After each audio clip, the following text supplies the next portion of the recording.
dari penjajahan Belanda, kemudian imigran Yaman ini adalah berafiliasi dengan Belanda, sampai dini hari mindsetnya sama, menganggap pribumi ini adalah kasta terendah. Beberapa bulan yang lalu saya mendengar ceramah ada Habib Umar bin Hafid, ya mohon maaf ya kalau saya kurang hormat kepada Habib Umar bin Hafid, karena beliau menurut mereka adalah wali kutub zaman sekarang.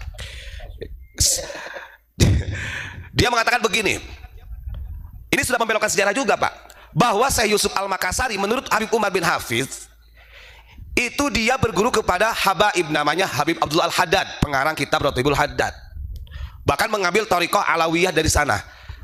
Padahal gak ada satupun catatan sejarah tentang bergurunya Syekh Yusuf Al-Makassari kepada Habib Abdul Al-Haddad yang pengarang kitab Rotibul Haddad. Ya, sekarang dari gurunya aja Pak, ngapunten, pengarang Rotib, menurut mereka pengarang Rotib Abdul Al-Haddad dengan Syekh Yusuf itu lebih tua Syekh Yusuf.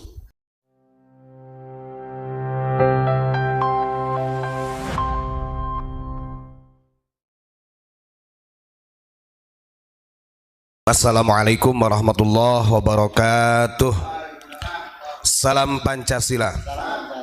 Alhamdulillah, puji syukur kehadirat Allah subhanahu wa ta'ala. Salawat beserta salam marilah kita haturkan kepada Nabi Agung tercinta, Nabi Yuna Muhammad sallallahu alaihi wasallam. Allahumma sholli ala Sayyidina Muhammad.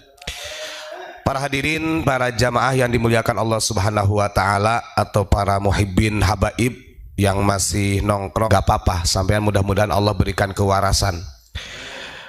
Waras arti di sini adalah waras bahasa Indonesia, bukan bahasa Jawa. Waras bahasa Jawa kan sehat. Kalau bahasa Indonesia waras itu berarti kan adalah sinonim, antonim daripada majnun, gitu kan? Ya mohon maaf aja. Begini, ketika ada orang yang mengatakan tadi, kenapa orang yang korupsi di Indonesia yang merasa sok NKRI kok gak pernah bertindak? Ini kan pernyataan goblok. Orang itu gak pernah memahami kelembagaan negara, ya karena memang mereka dididik untuk tidak cinta negara Pak. Dididiknya khusus cinta kepada Habib, begitu mereka begitu. Sehingga kalau kita menyampaikan yang berkaitan dengan habaib, kebohongan secara publik kita sampaikan, mereka masih mengkanter. Padahal sadar dirinya itu sudah dibohongin. Kita, nah itu lebih lucu lagi, kita menyampaikan bahwa para habaib seperti ini sesuai dengan data, kita memfitnah sama Rasulullah. Bukan Habibnya. Hubungannya apa? Intisabnya dari mana? Intisabnya gitu. Ini Habib ke Rasulullah. Nah ini karena kamu sudah termakan sama doktrin. Ingat, pergerakan yang ada di bangsa kita dengan mengatasnamakan agama, mau kelompok HTI, kelompok FPI, dari Robito Alawiyah, terus kemudian Wahabi. Nah ini sebenarnya tergabung, strategi Grand Design secara globalnya ini tergabung pada yang namanya Rand Corporation. Ada tuh, saya sudah ada data lah, itu nanti kita akan bahas sedikit demi sedikit. Tapi yang jelas begini, kenapa dari imigran Yaman ini melakukan kebohongan secara publik dengan doktrin-doktrinnya mereka? Ada dua hal yang paling fundamental sebenarnya, terlepas kamu nanti menerima ataupun tidak, ini fakta sejarah. Karena mereka sangat ingin dihormati oleh pribumi. Satu, karena mereka melakukan kebohongan publik ini demi kehormatan harga diri mereka. Yang kedua, dalam hal ma'isyah. Ma'isyah itu ya ekonomi. Kenapa? Dua hal ini saya katakan fundamental. Ingat, di masa penjajah, pribumi kita orang Indonesia ini dimasukkan kepada struktur kasta sosial paling rendah Pak. Waktu itu kita berada ketiga, karena yang paling tinggi di dalam struktur kasta sosial ini Eropa, kemudian yang menengahnya ya, termasuk mereka imigran Yaman, Cina itu. Maka jangan salah, karena itu adalah mindsetnya dari penjajahan Belanda, kemudian imigran Yaman ini adalah berafiliasi dengan Belanda, sampai dini hari mindsetnya sama, menganggap pribumi ini adalah kasta terendah. Itu catatan penting itu, jangan dibiarkan, ini perlu dipahamkan. Kita ini berada di struktur kasta terendah menurut mereka. Padahal dunia menjawab, sejarah menjawab, Indonesia ini sudah punya hadharah, sudah punya thaqafah yang lebih hebat daripada bangsa Arab. Sebelum Islam berkembang, peradaban di Nusantara sudah berkembang terlebih dahulu. Kan begitu. Nah, secara elit, tokoh elit global itu mereka memahami, wah ini Indonesia ini bahaya. Kalau tidak dihancurkan, Indonesia bahaya karena punya peradaban yang kuat. Karena dengan beberapa cara mereka gitu, cara mereka yang dengan mendoktrin dan lain sebagainya, ini memang sudah grand design. Betul tadi yang siapa yang komentar tadi itu ada. Ini ada grand design. Contoh, beberapa bulan yang lalu saya mendengar ceramah ada Habib Umar bin Hafid ya. Mohon maaf ya kalau saya kurang hormat kepada Habib Umar bin Hafid karena beliau menurut mereka adalah wali kutub zaman sekarang. Dia mengatakan begini, ini sudah pembelokan sejarah juga Pak, bahwa Syekh Yusuf Al-Makassari menurut Habib Umar bin Hafiz itu dia berguru kepada habaib namanya Habib Abdul Al-Haddad, pengarang kitab Rotibul Haddad, bahkan mengambil thariqah Alawiyah dari sana. Padahal gak ada satupun catatan sejarah tentang bergurunya Syekh Yusuf Al-Makassari kepada Habib Abdul Al-Haddad yang pengarang kitab Rotibul Haddad. Ya sekarang dari gurunya aja Pak, ngapunten, pengarang Rotib, menurut mereka pengarang Rotib Abdul Al-Haddad dengan Syekh Yusuf itu lebih tua Syekh Yusuf. Beliau ini 1626 lah. Kalau untuk Abdul Al-Haddad itu kan 1639 atau 1640 berapa gitu.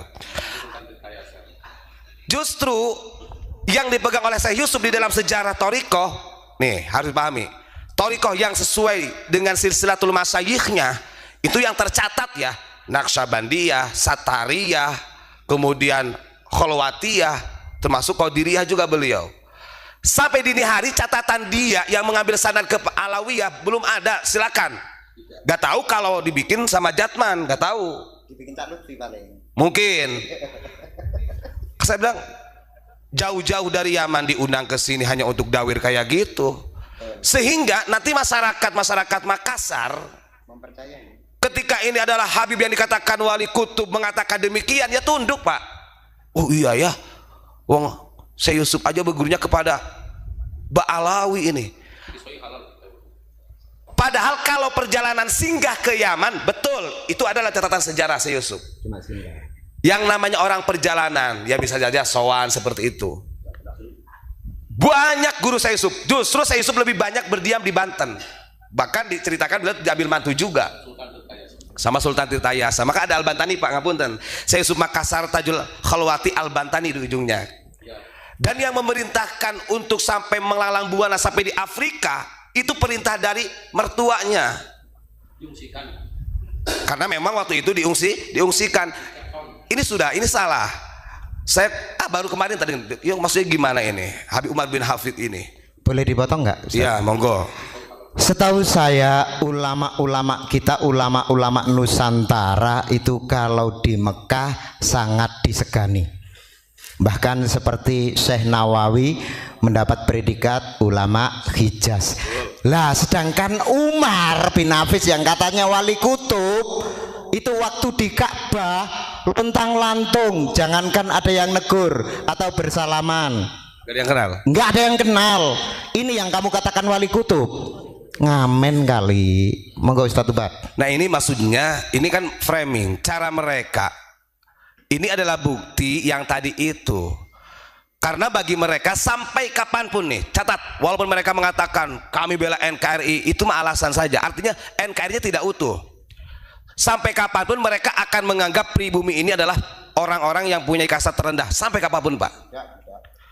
Betul. Sekarang berbicara tentang masalah tadi orang yang masalah korupsi. Mau, andai kata saya buka tuh. Cuman ini kan berhubungannya kan memang kita diamanahi oleh orang-orang di belakang kita nih. Kalau kita buka gitu kan, dari golongan mereka ini yang memanfaatkan ma'isyah dari berbagai isinya dengan lembaganya, dengan sistem kasabnya mereka. Au kana halalan au haraman wallahu a'lam bissawab. Tapi kita punya indikasi yang kuat secara bukti gitu kalau kita buka. Jadi Anda jangan selalu menyalahkan orang Indonesia yang korupsi ya. Kalau kamu paham strateginya mereka, Ketika ada salah satu anggota DPR korupsi, andai kata ini ada alirannya nih, itu yang nggak pernah kamu ketahui sebenarnya. Kalau menanyakan unik, tidak bergerak dalam hal itu, kamu nggak tahu. Jangankan masalah di bidang orang yang seperti itu untuk diingatkan, sampai orang-orang yang radikal yang berusaha untuk melakukan pengeboman di berbagai tempat, unik selalu terdepan. Masa harus ke dipublikkan, saya mau menyelamatkan bom, gitu. Saya mau melawan orang radikal, gak perlu seperti itu. Emangnya kayak mereka demi Allah kata mereka, kalau Coldplay sampai tampil di Indonesia, saya yang paling terdepan akan saya bubarkan. Nyatanya konser tetap di Jakarta, masih jalan. Demi Allah, kalau ada kecurangan pemilu, saya akan memimpin untuk demo dalam kecurangan itu. Mana? Unik gak pernah mengatakan demi Allah seperti itu dalam hal berjuang untuk bangsa. Tapi kalau kamu tahu secara gerilya, wah Masya Allah. Maka jangan salah, begini-begini kita ini dipakai juga oleh orang-orang bin negara. Ustadz Ubat, Zurik iki kaya isik durung sunat iki Zurik iki. Zurik Mujib bukan hanya di lapak sendiri atau di pondok pesantren Unik. Beliau sering mengikuti syiarnya Abuya ke Jawa Barat, ke Lampung. Karena kemarin yang di Bali Ustadz Abdul Mujib masih berhalangan, tidak bisa ikut. Enggak gitu sih, kamu ini ngamati apa ora? Nah ini, karena mereka itu kan begini.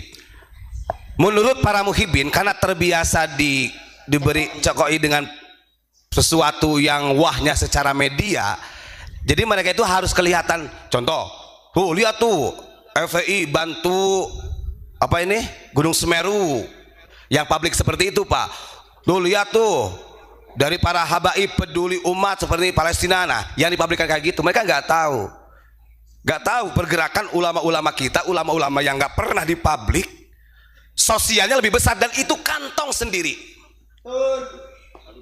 Mereka nggak ngerti. Kalau mereka, waduh, bos, saya ini pernah kenal dekat dengan para habaib kayak gitu tuh, lama saya itu. Makanya dulu sama Abah sempat, wah kita dimarahin banget sama Abah itu, dimarahin banget sama Abah. Kalau wah sampai saya kena semua kita sama Abah. Kenapa? Karena Abah tahu grandesnya mereka seperti apa gitu. Nih Ustadz Imron ini loh sampai pernah sama Abuya untuk datang kepada Habib Syekh di Solo, Syekh Hermania, sama Habib Nuh yang paling tua di Solo. Langsung beliau. Nah kamu cuman berdasarkan media, muhibin gak ngerti apa-apa. Ini langsung observasi langsung. Ngerti observasi gak? Ngaji dulu kalau gak ngerti observasi. Begitu. Sekarang ada mutarjim. Makanya orang itu mengatakan begini, mutarjimnya Habib Umar bin Hafid, ya Habib Soleh Al-Jufri, hampir setiap malam kalau sampai dia membisu, laknat itu. Dia minta tolong apa-apa kepada Abu Yamamah, gufran kok. Termasuk aku ikut nganteri air. Termasuk Ustadz Imron yang nganterin airnya. Itu mutarjimnya Habib Umar bin Hafiz. Hah, ini mah. Makanya jangan sosok mukibin kenal. Anda itu baru kenal kemarin sore, Allah. Makanya kita ini Masya Allah.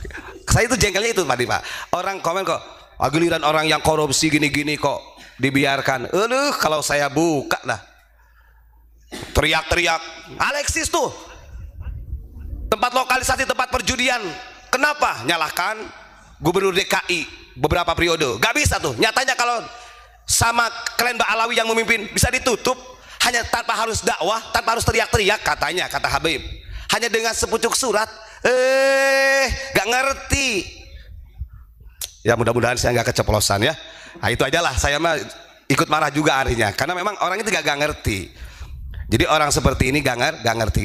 Ingat ya, sampai kapanpun bagi imigran Yaman, pribumi ini dimasukkan pada struktur kasta sosial terendah. Ingat itu, catat. Sebelum mereka taubat dan sadar, sampai kapanpun mereka akan merasa dirinya sebagai raja di bumi ini, di Indonesia ini. Hati-hati. Itu ya. Terima kasih. Assalamualaikum warahmatullahi wabarakatuh.